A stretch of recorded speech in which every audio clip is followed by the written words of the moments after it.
네, 안녕하십니까. 우리가 오늘도 일상기도회로 우리의 구별된 하루를 드리고자 합니다. 오늘 함께 살펴볼 말씀은 누가복음 18장 15절에서 30절까지의 말씀입니다. 이 본문에서는 이제 어제 나누었던 기도의 내용에 이어서 오늘은 하나님 나라에 대한 내용으로 이어져 나갑니다. 특별히 하나님 나라에 누가 갈 수 있느냐라는 기록들이 있는데 오늘 함께 그 부분들을 나누어 보고자 합니다. 먼저 장면은 이렇게 시작됩니다. 18장 15절에서는 이제 어른들이 자신의 아이들을 예수님께로 데려 나오는 장면이 기록되어 있습니다. 그리고 아이들이 다가올 때 이제 예수님과 함께 있던 제자들은 그 아이들이 다가오지 못하도록 꾸짖는 장면이 기록되어 있죠.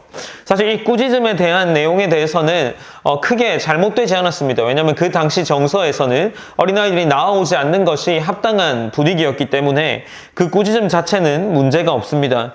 그런데 이 꾸짖음과 무관하게 예수님은 이 상황에서 무엇이라 하십니까? 16절에서는 예수께서 그 어린 아이들을 불러 가까이 하시고 이르시되 어린 아이들이 내게 오는 것을 용납하고 금하지 말라. 하나님 나라가 이런 자의 것이니라 라고 기록을 이어나갑니다.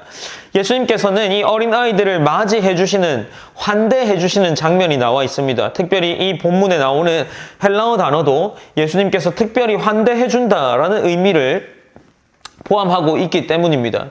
그리고 예수님께서는 이렇게 말씀하시는데 이 어린 아이들 17절에서 내가 진실로 너에게 이르노니 누구든지 하나님의 나라를 어린아이와 같이 받아들이지 않는 자는 결단코 거기 들어가지 못하리라 라고 말씀을 하시는 거죠. 하나님 나라는 바로 그런 자의 것이다 라고 이야기합니다. 예수님의 말은 어떤 의미일까요? 여기서 이런 자는 아마도 예상해 보건대 의존이 필요한 사람, 그러니까 부모님이라는 존재가 필요하고 그 도움이 필요한, 어떤 돌봄이 필요한 존재들이라는 의미에서 말하는 것으로 예상해 볼 수 있습니다. 아마도 그 맥락에서 이해한다면 이 이야기들을 듣고 있는 세리와 죄인들을 포함할 수 있기 때문이죠. 예수님을 의존하지 않고 하나님의 은혜를 의지하는 자여야만 하나님 나라에 들어간다라는 의미에서 사용하지 않았을까 싶습니다. 예수님은 어린아이를 예시로 삼으셨고 하나님께서는 그런 자들을 환대할 것이다 라고 이야기를 이어나가고 있습니다. 그래서 예수님께서는 이제 이 어린아이와 같이 나와야 한다, 그런 자들이 내게 필요하다라는 말씀을 하는 거죠. 반면에 그 나라를 받아들이지 않는 자들은 하나님의 환대를 받지 못하고 결단코 그곳에 들어갈 수도 없습니다. 하나님을 의지하고 하나님을 필요로 하는 자여야 나아갈 수 있다라는 맥락에서의 이야기를 해나가십니다. 이제 이 이야기에서 또 한 관리가 등장을 합니다. 이 관리는 예수님께 묻고 있죠. 그런데 이제 좀 차이가 있는 장면이, 제자들은 어린아이를 막았지만 그 관리가 부자였는지 아닌지 알 수는 없었지만 아마도 제자들은 이 관리라는 인물은 막지 않았던 것 같습니다. 이제 관리가 묻습니다. 선한 선생님이여 내가 무엇을 하여야 영생을 얻으리이까? 라고 질문을 합니다. 예수님은 그 관리의 질문에서 우선 한 가지를 수정해 주시는데 선한 선생님이여 라고 부른 부분입니다. 예수님께서는 19절에서 말씀하시기를 내가 어찌하여 나를 선하다 일컫느냐? 하나님 한 분 외에는 선한 이가 없느니라 라고 먼저 그에게 선한 존재는 하나님뿐이라는 것을 이야기하시고 말씀을 이어나가십니다. 이제 20절에는 내가 계명을 안 하니 간음하지 말라, 살인하지 말라, 도둑질하지 말라, 거짓 증언하지 말라, 내 부모를 공경하라 하였으니 라고 이야기를 합니다. 이는 이제 10계명에 해당하는 이웃 사랑에 해당하는 본문이죠. 여짜오되 이제 이 관리가 이야기를 하는 겁니다. 내가 어려서부터 이것을 다 지켰습니다 라고 이야기를 합니다. 이제 예수님께서는 우리가 잘 아는 것처럼 그렇다면 네가 너의 가진 것들을 다 팔아서 이웃에게 나누어 주라, 그리하면 하늘에서 내게 보화가 있으리라 라고 말씀을 하시는 거죠. 그리고 와서 나를 따르라 라고 이야기를 합니다. 이제 누가는 이 관리라는 사람을 23절에서 그 사람이 큰 부자이므로 이 말씀을 듣고 심히 근심하더라 라고 기록을 하고 있습니다. 이제 예수님께서는 그의 마음을 아시는 거죠. 그의 마음을 알고 재물이 있는 자는 하나님의 나라에 들어가기가 얼마나 어려운지, 낙타가 바늘기로 들어가는 것이 부자가 하나님의 나라에 들어가는 것보다 쉬우리라 라고 이야기를 이어나가십니다. 아마 이 부자의 마음을 이미 아시는 거겠죠. 예수님은 이 부자가 자신의 소유를 팔지 못할 것이라고 생각했을 것 같습니다. 어쩌면 우리가 생각했을 때 다 포기해야만 하나님 나라에 들어갈 수 있구나 맞죠? 하지만 예수님이 말씀하신 것에 보면 무엇이라고 합니까? 네가 아직도 한 가지 부족한 것이 있으니 내게 있는 것을 다 팔아 가난한 자들에게 나눠주라. 그리하면 어떻게 됩니까? 하늘에서 내게 보화가 있으리라 라고 이야기를 합니다. 이건 믿음의 문제인 거죠. 예수님께서 그에게 모든 것을 가지라 팔라라고 했지만 그렇게 팔았을 때 무엇이 있습니까? 하늘에서는 내게 보화가 있을 거다라고 이야기를 하는 겁니다. 우리가 이 땅에서 하나님을 알고 하나님을 향한 그 사랑으로 말미암아 이웃을 섬길 때 우리에게 쌓이는 것은 이 땅의 보화가 아니라 하늘의 보화라는 거죠.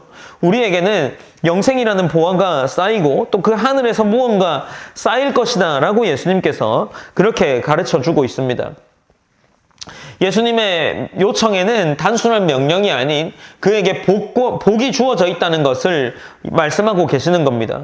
부자는 하나님의 나라에 들어가기가 어렵다라고 말씀하시면서 이제 낙타가 바늘기로 들어가는 것이 더 쉽다라고 그렇게 책망하고 있는 거죠. 아마도 그 청중들 중에서도 이 이야기를 듣고 깨닫는 자도 있을 거고 오히려 그 이야기를 듣고 기분이 불쾌했던 사람도 있으리라 생각해 봅니다. 어쨌든 이 구원의 문제는 무엇이라고 이야기합니까? 26절에서 이어서 나가면서 듣는 자들이 이르되 그런즉 누가 구원을 얻을 수 있나이까? 라고 물어보는 거죠. 이제 그 청중들이 이야기하는 겁니다. 그리고 이르시되 라고 예수님이 대답하시면서 무릇 사람이 할 수 없는 것을 하나님은 하실 수 있느니라 라고 이야기를 하는 거죠. 구원의 문제는 하나님께 달려있다라는 것을 다시 한번 되짚고 나아갑니다. 이제 예수님께서는 두 이야기가 등장하는 거죠, 지금까지. 첫 번째 이야기는 사람들이 어린아이를 예수님께 데리고 온 거고, 두 번째는 무엇입니까? 한 부자, 관리가 이제 예수님께 영생을 얻는 방법을 묻는 겁니다. 이제 세 번째로 등장하는데, 이 맥락에서 이어지는 이야기입니다. 이제 제자였던 베드로가 예수님께 여쭤봅니다. 우리가 우리의 것을 다 버리고 주를 따랐나이다. 이제 부자였던 이 관리는 예수님이 모든 것을 버려서 팔아서 나누어 주라 라고 이야기를 한 거죠. 근데 그걸 실제로 실천한 사람이 있습니다. 바로 예수님의 제자들인 거죠. 베드로가 여짜오되 보옵소서 우리가 우리의 것을 다 버리고 주를 따랐나이다 라고 이야기합니다. 베드로는 예수님을 보자마자 따라갔죠. 베드로뿐만이 아닙니다. 그와 함께 있었던 제자들은 예수님이 나를 따르라 했을 때 군말 없이 예수님을 곧장 따른 자들이라고 할 수 있습니다. 그래서 이제 예수님에게 여쭙는 거죠. 우리가 우리의 것을 다 버리고 주를 따랐나이다. 이제 예수님이 말씀하십니다. 내가 진실로 너에게 이르노니 하나님의 나라를 위하여 집이나 아내나 형제나 부모나 자녀를 버린 자는 현세의 여러 배를 받고 내세의 영생을 받지 못할 자가 없느니라 하시니라 라고 기록하고 있습니다. 그리하여 예수님이 그의 제자들에게 무엇이라 말씀합니까? 너희가 부모나 집이나 아내나 형제나 부모나 자녀를 버린 자는 무엇이랍니까? 현세에도 여러 배를 받고 내세에도 영생을 받지 못할 자가 없다라고 합니다. 현재에도 복을 받게 되며 내세 죽은 이후에 영생을 얻게 될 그 복이 있다라고 이야기를 하고 계시는 거죠. 우리는 하나님께서 주시는 복이 무엇일까 하는 관심을 가집니다. 이 현세의 복은 무엇일까 하는 거죠. 그러나 예수님께서 이 현세의 복에 대해서 물질이다라고 말씀하시지는 않았습니다. 우리는 아마도 이 복에 대해서 생각해 볼 때 재물로만 생각하는 경향이 아니라 하나님께서 주시는 복은 재물의 축복을 넘어 하나님과의 새로운 관계를 맺는 복이라는 사실, 그것에서 오는 부요함이 있다는 것을 의미한다는 걸 우리가 생각해야 합니다. 제자들이 현세에 맛볼 복은 내세에 온전히 맛보게 될 영생을 경험하게 된다는 겁니다. 이 땅을 살면서 말이죠. 사랑하는 성도 여러분 어떻습니까? 우리 오늘 세 가지 이어 나오는 그러한 기록들을 함께 나누었습니다. 어린아이가 예수님께 다가온 것을 나누었고요. 부자였던 한 관리의 근심에 대해서 나누었고, 베드로의 질문에 따른 예수님의 답변에 대해서 나누었습니다. 어떻습니까? 본문이 우리에게 보여주고자 하는 것이 무엇일까요? 정말 하나님을 바라보면서 하나님 나라에 들어가기를 원하느냐라는 질문이 아닐까요? 우리는 이 본문을 통해서 우리가 정말 하나님 나라에 무엇 때문에 들어갈 수 있을까라는 첫 번째 질문과 두 번째로 우리는 하나님 나라에 정말 들어가기를 원할까라는 겁니다. 우리는 아니면 무언가 바라는 것으로 인해서 우리가 그 나라에 들어가기 원하는 게 아니라 이 땅에 무언가를 바라면서 하나님을 믿고 있지는 않습니까? 우리가 궁극적으로 바라야 할 것은 이 땅에 있는 것이 아니라 말씀하신 것처럼 내세의 영생입니다. 이후에 있을 영생을 바라보고 이후에 있을 하나님이라는 존재에 대한 그 예배의 자리를 갈망하며 나아가는 거죠. 그것이 우리에게 그리스도인들에게 소망이자 정체성입니다. 우리가 그것이 바로 서 있지 않으면 우리는 이 말씀하신 현세의 복에만 머물러서 예수님 왜 나에게, 하나님 왜 나에게 복을 주지 않을까에 관심이 있을 뿐일지도 모릅니다. 그러나 예수님께서 앞서 말하길 무엇이라 하셨습니까? 우리에게 말씀하시길 네가 가진 것을 다 팔아서 나눠줘라. 그러면 하나님 나라에 들어갈 수 있을 거다라고 합니다. 하나님의 관심은 다른 곳에 있는 거죠. 어쩌면 나누어 준 것으로 인한 복음 전파를 하나님이 바라고 있었을지도 모르겠습니다. 물론 정확하진 않지만 우리가 그렇게 바라볼 수도 있는 거죠. 우린 여러 가지의 모습들로 하나님을 섬깁니다. 그리고 여러 가지의 모습들로 하나님과 교제하고 하나님을 원합니다. 그러나 우리의 궁극적인 목적이 정말 하나님 나라와 소망에 있는지를 우리는 살펴보아야 합니다. 우리는 하나님 나라에 어린아이가 들어갈 수 있다 했을 때 연약한 자, 하나님을 의지하지 않고서는 바라볼 수 없는 하나님 나라이기에 하나님 어린아이를 빗대어 이야기했다라고 나누었습니다. 우리가 이러한 이야기들을 함께 기억하며 오늘 기도의 자리로 나아가기 원합니다. 기도할 때에 하나님, 우리가 정말 이 땅에 소망을 두고 사는 것이 아니라 하나님 나라에 소망을 두고 이 땅에 하루하루를 보내기 원합니다. 그것을 통해서 우리가 하늘나라에 들어가 영생의 복을 누릴 줄 아는 것, 그것으로 말미암아 이 땅에서 현생에서 우리가 영생을 경험할 수 있다는 것, 그것이 우리에게 가장 큰 복임을 알게 하여 주시옵소서라고 기도했으면 좋겠습니다.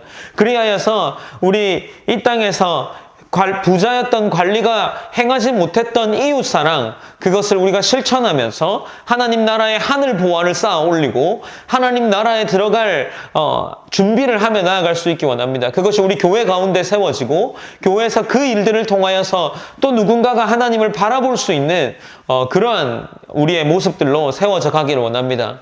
이때 이 시간 우리가 함께 기도함으로 나아가길 원하며 제가 기도하면서 이 기도회를 마무리하도록 하겠습니다. 기도하겠습니다.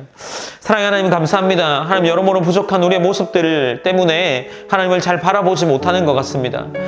함께 나누었던 것처럼 우리는 현세의 복만을 쫓고 있기에 내세에 우리가 받게 될 영광의 복이 무엇인지를 잘 기억하지 못하는 것 같습니다. 하나님 우리가 그러한 삶을 사는 것이 아니라 우리가 이 땅의 소유를 아까워하지 않고 하나님의 영광을 위해서 그 땅의 소유를 마음껏 하나님의 영광을 위해서 사용할 수 있도록 하나님 인도해 주시고 그것이 우리 가운데 믿음으로 허락되기를 하나님 원합니다.